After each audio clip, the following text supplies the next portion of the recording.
नमस्कार दोस्तों, मेरे YouTube चैनल आवर फैमिली गुरु में आप सभी का स्वागत है। कैसे हो आप सब, मुझे कमेंट करके जरूर बताइएगा। तो चलिए, जैसा कि आपने कैप्शन में देखा होगा कि आज मैं आप लोगों को वट सावित्री पूजा की संपूर्ण विधि एंडिंग तक बताने वाली हूँ। जी हाँ, इसलिए वीडियो को स्किप मत कीजिएगा, वीडियो को एंड तक जरूर देखिएगा।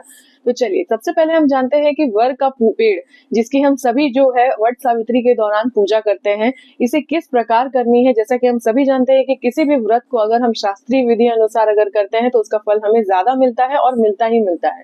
जी हाँ, तो आज मैं आप लोगों को इस वीडियो में, कंप्लीट वीडियो में, किस तरह से आपको पूजा करना है, पूरे दिन की दिनचर्या कंप्लीट इसी वीडियो में बताऊंगी। तो वीडियो को एंड तक जरूर देखिएगा।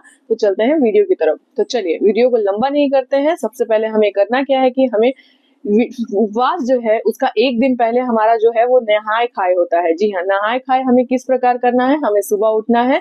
सुबह उठकर हमें स्नान आदि करके भगवान की पूजा करनी है। हाथ में अक्षत और फूल, ये दो चीजें लेनी है और माँ सावित्री, माँ जो पार्वती है, उनके सामने बैठकर संकल्प करना है कि हम जो है आज वो नहाए खाए कर रहे हैं। कल हमारा जो है वट सावित्री का व्रत है। फिर बाकी पूरे दिन बहुत सही जगहों में होता है कि दिन भर बिना लहसुन प्याज के खाना खाते हैं और बहुत जगह होता है कि वो नॉर्मली खाते हैं। तो आपके साइड जैसा होता होगा आप उस तरह से अपना देख ले, ठीक है।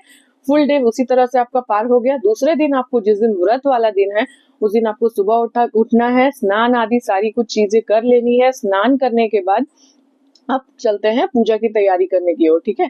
चलिए, तो यह पूजा जैसा कि हम सभी जानते हैं कि यह किसी भी बरगद के पेड़ के पास होता है, यानी कि हमें घर के बाहर जाकर करना है। आजकल बहुत से लोगों को आप लोग देखोगे कि घर में ही बरगद का पेड़ को जो रखकर पूजा करते हैं। तो आपका समझ जिस अकॉर्डिंग है आप देख लीजिए, आप घर में भी कर सकते हैं और मंदिर में भी जाकर कर सकते हैं। तो पूजा की तैयारी में आपको करना क्या है कि मैं आप लोगों को स्टेप बाय स्टेप बताती जाती हूँ। उससे आप अपनी पूजा के सामान की जो सारी सामग्रियां हैं वो आप इकट्ठे कर लीजिए, ताकि एक दिन पहले ही अगर आप ये सभी चीजें तैयारी कर लेंगे तो दूसरा दिन आपको किसी भी तरह की प्रॉब्लम नहीं होगी। जी हाँ, तो चलिए, इसमें मैं सबसे इम्पोर्टेंट जो है पूजा वो बताऊंगी कि आपको पेड़ के पास जाना है। पेड़ के पास जाने के बाद सबसे पहले हम स्नान करवाएंगे। जी हाँ, तो आप फूल से या फिर अपने लोटा जो भी आप लेकर जाइएगा उससे आप जो बर के पेड़ है उसे स्नान कराइएगा। एक साइड वहां पे एक एरिया बनाइएगा, स्पेस बनाने के बाद आपको क्या करना है कि उस जगह को क्लीन करना है। क्लीन करने के बाद अब वहां पे मान्यता है कि जो बर का जो पत्ता होता है, जी हाँ, 5 पत्ते को वहां बिछाया जाता है। 5 पत्ते को लाइन से उसमें रखना है।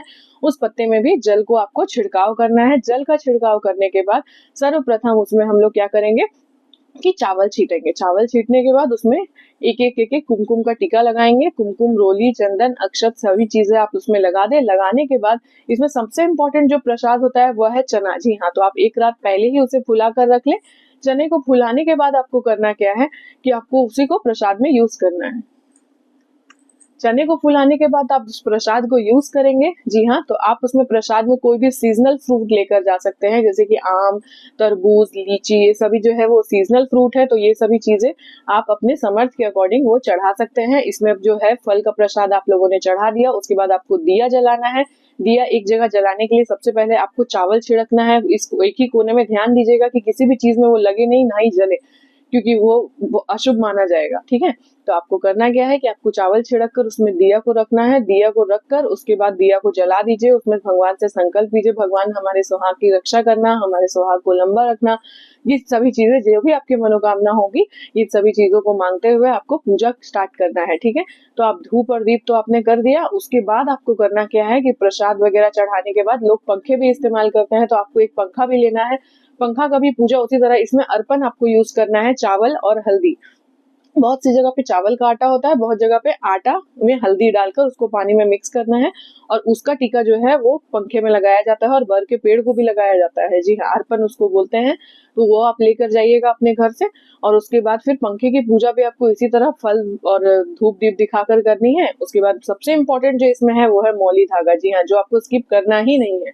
मौली धागा आपको लेकर जाना है। मौली धागा को आपको लेकर जाकर वहां पर ही उसके बाद फिर वट का पेड़ जो है, वर का पेड़ जो है, उसमें आपको बांधकर उसे आपको 7 बार 5 बार जितना आपका समर्थ हो सके उतनी बार आपको परिक्रमा करनी है।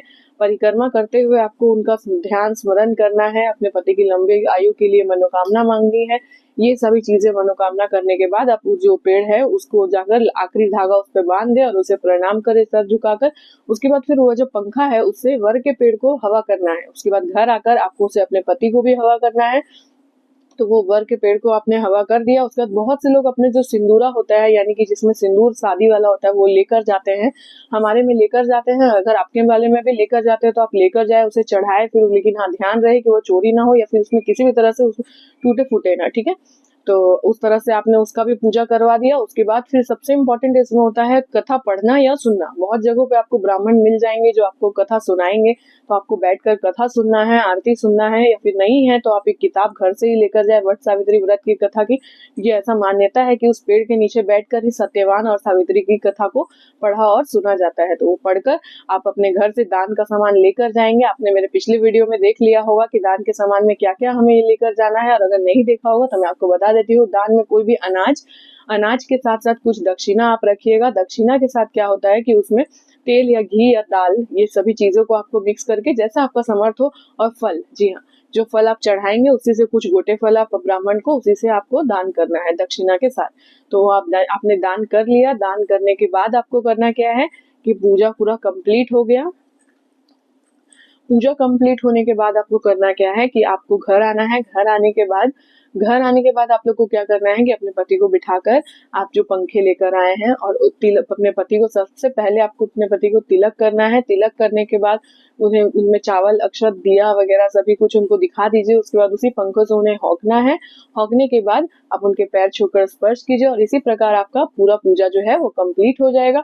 और बाकी पूरा दिन आप घर आकर पानी पी सकती हैं। पानी पीने के बाद आप क्या है कि दिन भर में फ्रूट है, जूस है, अगर नहीं हो पा रहा है तो आप हलवा, सिंगाड़े का हलवा कुछ भी खा सकती हैं।